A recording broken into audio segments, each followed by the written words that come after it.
জনাব হাদি, আপনি কি মাসুদ ভাইয়ের কথা বিশ্লেষণ করবেন? তাহলে আপনি মাসুদ ভাইয়ের কথা বিশ্লেষণ করেন। আমি আপনাকে স্মরণ করাই দেই যে মাসুদ ভাই লীগকে পান্ডাই প্রথমবার বলতেছেন না, দর্শককে খুশি করার জন্য বলতেছেন না, এবং গত 15 বছর ধরে অন্তত পক্ষে 50,000 বার তিনি এইসব কথা বলেছেন।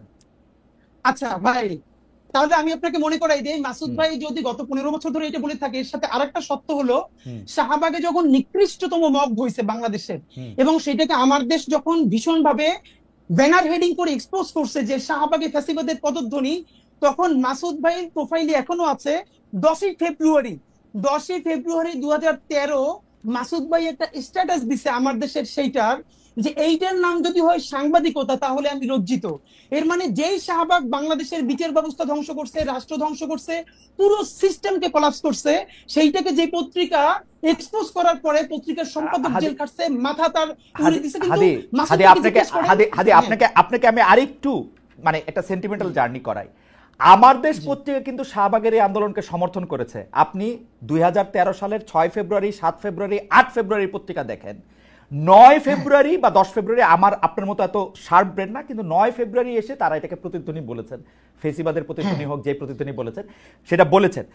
এখন ঘটনা হইতেছে যে আমরা সাংবাদিকতা ছাত্র ভাই, আমরা কোনো একটা পত্রিকার রিপোর্টে যখন একটা অবজেক্টিভ জায়গা থেকে যখন একটা সাবজেক্টিভ জায়গা নেওয়া হয়, আমরা আমাদের প্রাইভেট ওয়ালে মাসুদ ভাই জবাব মাসুদ ভাই দিবেন, মাসুদ ভাই আমার থেকে মানে আমি মাসুদ ভাই একদল করি এরকম ব্যাপারটা না, কিন্তু আমরা যখন কোনো কিছু সাবজেক্টিভ, মানে এটা আমাদের ট্রেনিং ভাই, কোনো কিছু যখন অবজেক্টিভ জিনিসটা যখন সাবজেক্টিভ হইতে দেখি আমরা এটাকে প্রতিবাদ জানাবো। এবং আমরা কিন্তু প্রথম আলোর মন্তব্য প্রতিবেদনেরও প্রতিবাদ জানাতে দেখছি যখন এটা অবজেক্টিভিটির জায়গা থেকে সেটা সাবজেক্টিভিটিতে গেছে। একই খালেদ ভাই, এই আলাপটা হলো পলিটিক্যাল কারেক্টনেসের জায়গা। মাসুদ ভাই তো শুধু সাংবাদিক না, মাসুদ ভাই মূলত যেটা করে এটা অ্যাক্টিভিজমই করে, এটা তো সমস্যা না। পৃথিবীর বহু বড় সাংবাদিকরা প্যারালালি সাংবাদিক এবং অ্যাক্টিভিস্ট, কোনো সমস্যা নাই। কিন্তু সমস্যা হলো মাসুদ ভাই যখন এই যে শাহবাগের প্রতিধ্বনি যখন আমার দেশ বলে, এইটা যদি সাংবাদিকতা হয় তাহলে মাসুদ ভাই যখন লজ্জা পায়, সেই মাসুদ ভাই এইমাত্র যেটা করলো, সেই লিগকে পান্ডা পইলে পরের লাইনে বলতেছে যে আগের সরকারের চেয়ে ভালো চালাতে পারছে, এই সরকারের হাজারটা সমস্যা আছে আমরা বলবো, এই সরকারের দায়ও বাংলাদেশের সকল জনগণের, যে যা যা পারবে না। কিন্তু আপনি কি এটাকে কোনোভাবে গত ফ্যাসিবাদী আমলের সাথে তুলনা করতে পারবেন? কেন তুলনা করলে কি হবে? আমি বলবো হাসিনা ফেসিবাদী সরকার ছিল, কিন্তু এই সরকার ফেসিবাদী না, কিন্তু হাসিনার চেয়ে অর্থনৈতিক বা রাজনৈতিকভাবে ভালো চালাইছে কি খারাপ চালাইছে। আমি যদি দেখি হাদি, আপনি আমাকে বলেন, কালকে আসিফ মাহমুদ সজীব ভুঁইয়া আমার অনুষ্ঠানে এসে বলছে যে এই সরকারের ভিতরে সরকার তার বিরুদ্ধে ষড়যন্ত্র করতেছে, এটাকে আমি কি বলবো? ভালো বলবো? আমি বলবো ও আইসা বলছে যে ডিজিএফআই তার জায়গা থেকে ছবি তুইলা এজেন্সি করে বিদেশে পাঠাইতেছে, আমি এটাকে ভালো বলবো এই সরকারকে? যখন আমি জানি যে ডিজিএফআই হচ্ছে ডক্টর মোহাম্মদ ইউনূসের আন্ডারে।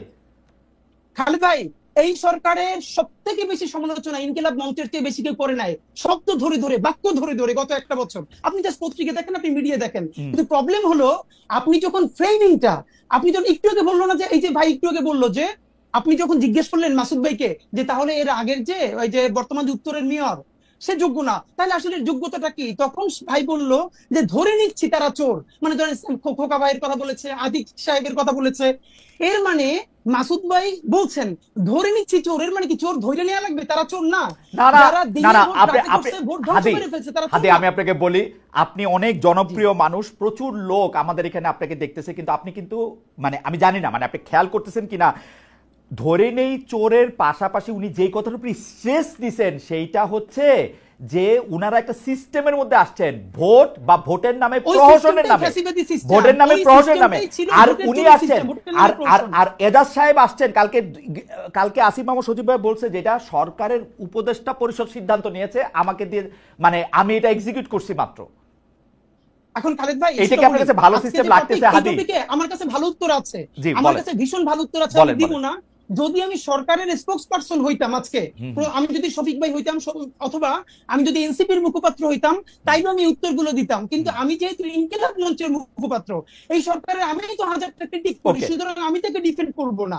আমি শুধু বলে নিচ্ছি যে এই যে শব্দগুলো চয়নের জায়গা, যে ধীরে ধীরে যেরকম ন্যারেটিভ নির্মিত হয়, আমি শুধু এই জায়গাটা ফোকাস আমি আমার মনে হয় যে আমি হাদি সাহেবকে বুঝতে পেরেছি। আমি কামাল ভাই আপনার কাছ থেকে একটু জানতে চাই, এইটা কিন্তু সত্যি কথা, আপনি মাঝে মাঝে যেহেতু আপনি অনেক জনপ্রিয় মুখ, আপনার কথায় শব্দ চয়নে অনেক সময় মনে হয় যে আপনি আওয়ামী লীগকে এই সরকারের থেকে ভালো বলতেছেন, আওয়ামী লীগ আপনার দ্বারা বেনিফিটেড হতেছে, এটাও মনে হয়। এবং আপনি হাদিকে শুনেছেন, আমার কোনো প্রশ্ন এই পর্যায়ে নাই, আপনি যদি এটাকে একটু অ্যাড্রেস করেন। সরি, দেখেন আমি বলি আপনাকে, জি, আমি কিন্তু মানে এখানে হাদি যে কমপ্লেনগুলো আমার বিষয়ে তুলেছেন, আমি খুব খুশি হয়েছি।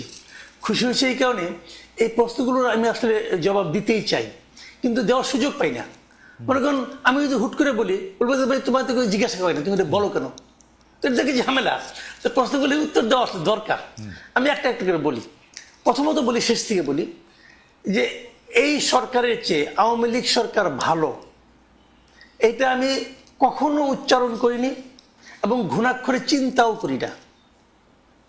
আমি চিন্তাও করি না, এটা আমার চিন্তার বাইরে। কারণ এই সরকার খারাপ কিছু করলে আমরা বলতে পারতেছি।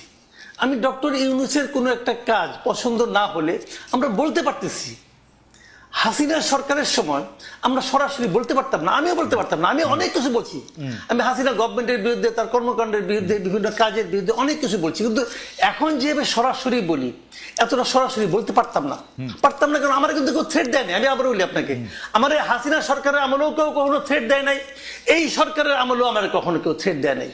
আমি বলেন যে দেয় না, অনেকে বলে হাসিনা সরকার আমলে থ্রেট দেয় নাই, তার মানে তুমি তলে তলে আওয়ামী লীগ আসিলা, তাহলে এই সরকারের আমলে তো আমার কেউ থ্রেট দেয় নাই, তাহলে আমি তলে তলে এর সঙ্গে আছি না? কামাল ভাই, আমি একটু যোগ করি, হাসিনা সরকার আমলে এটা ভয়াবহ ছিল, কারণ আমি যেহেতু এই বিজনেসে আসি, মানে সরি এই চাকরিতে আসি 28-29 বছর ধরে, আমি কিন্তু খেয়াল করি।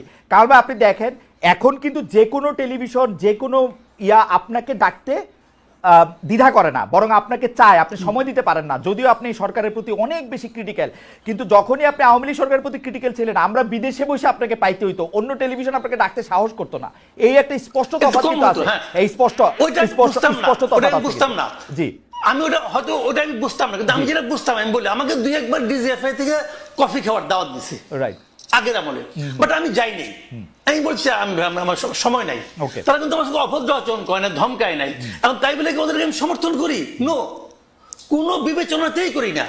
এবং আমি আবারও তো বললাম যে আমি এই সরকারের চেয়ে ওটাকে ভালো, বেটার, এটা মনে করার কথা আমি চিন্তাও করি না।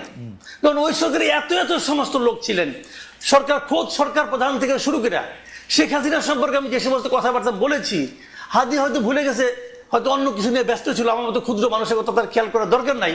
কিন্তু আমি আবারও বলি যে আমি কখনোই তাদেরকে, মানে আমি মনে করি বাংলাদেশের সবচেয়ে বড় ক্ষতিটা শেখ হাসিনা এবং তার আশেপাশের লোকজন করে দিয়ে গেছেন ভাই। এটা রিয়েলিটি, এটা মানতে আমার কোনো দ্বিধা নাই, আগেও ছিল না, এখন। আর আমি টু দ্য পয়েন্ট একটা প্রশ্নের জবাব দিই, যে প্রশ্নের জবাব আপনি কিছুটা দিয়েছেন, সেটা হলো যে শাহবাগের ওই আন্দোলন নিয়ে, ওইটা নিয়ে ওই সময়ে ইনকিলাবের যে জিনিসটা হয়েছে, আমি ওইটাকে জার্নালিজম মনে করি না। না, ইয়াতে আমার দেশ পত্রিকায় আমি মনে করি, আমার দেশ, সরি, ইনকিলাব আমার দেশের, ওটাকে আমি জার্নালিজম এখনো মনে করি না। আমি মনে করি অ্যাক্টিভিজম এবং জার্নালিজম দুটো ডিফারেন্ট জিনিস, টোটালি পার্থক্য, মানে আলাদা জিনিস একটা। উনি যেটা করেছেন, মাহমুদুর রহমান সাহেব, উনি আসলে সাংবাদিক না তো ভাই, এটা বলে লাভ নাই। আমার একটা প্রশ্ন আছে, কারণ ভাই আপনি আমার দেশের মাহমুদুর রহমান সাহেবের জার্নালিজমকে জার্নালিজম মনে করলেন না, কিন্তু 10 বছর ধরে আমাদের অন্যান্য পত্রপত্রিকা বা সাংবাদিকরা যা করছে তা কি জার্নালিজম ছিল? তারে কি আপনি এত কঠিনভাবে আক্রমণ করছেন, নাম ধরে বলছেন? আমি একটা কথা বলি আপনাকে, কয়েকদিন আগে জনকণ্ঠ দখল হয়ে গেল, কয়েকদিন আগের কথা, দখল হয়ে গেল, আবার চলে আসলো, ওরা আবার আপোষ করে ফেরাইলো। জনকণ্ঠ যখন দখল হলো, আমি দখল হওয়াটাকে কিন্তু আমি সমালোচনা করেছি। আবার পাশাপাশি আমি এটাও বলেছি যে শামীমা খান কিভাবে জনকণ্ঠের সম্পাদক হয়েছেন এটা আমি বুঝতে পারি না, কারণ আমি জনকণ্ঠে সাংবাদিকতা করেছি টানা 12 বছর। কিন্তু কামাল ভাই, এবং শামীমা এখানে একদিনের জন্য ওখানে আসেন নাই, কিন্তু কামাল ভাই হাজবেন্ড মারা যাওয়ার পরে উনি সম্পাদক হন কিভাবে? কিন্তু কামাল ভাই, আমি বুঝি না, কামাল ভাই এটা বলতে পারবো না। কামাল ভাই, আতিকুল্লাহ খান মাসুদ কিভাবে সম্পাদক হয়েছে, জনকণ্ঠের সম্পাদক, সেই প্রশ্ন তো আপনি